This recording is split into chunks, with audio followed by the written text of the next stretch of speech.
পিঠা না?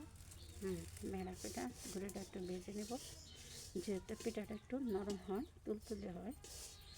মেরা পিঠার জন্য গুঁড়ি ভেজে নিতে হয়? হ্যাঁ, ভেজে নিতে হয়। গরম পানি দিয়ে গুঁড়িটা মাখাতে হয়। মেরা পিঠা একটু বেশি করে বানাইও। এই যে খাইতে ভালো লাগে আমার কাছে। মিষ্টি মিষ্টি নাই তো, না, জন্য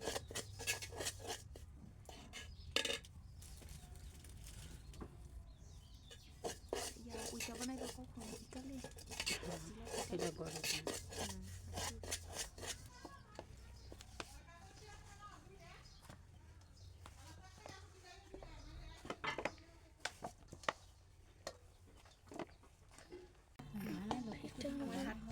সমস্যা নেই।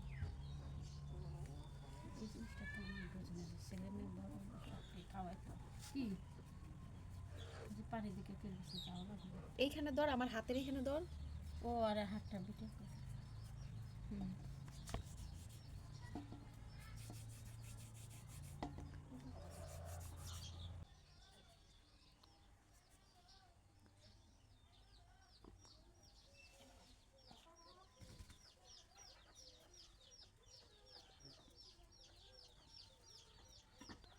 তুমি তেন কি বানাও?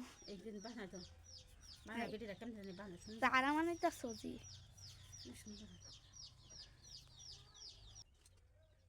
পিঠাগুলোকে ভাপানোর জন্য হাঁড়ি রেডি করে নিচ্ছে।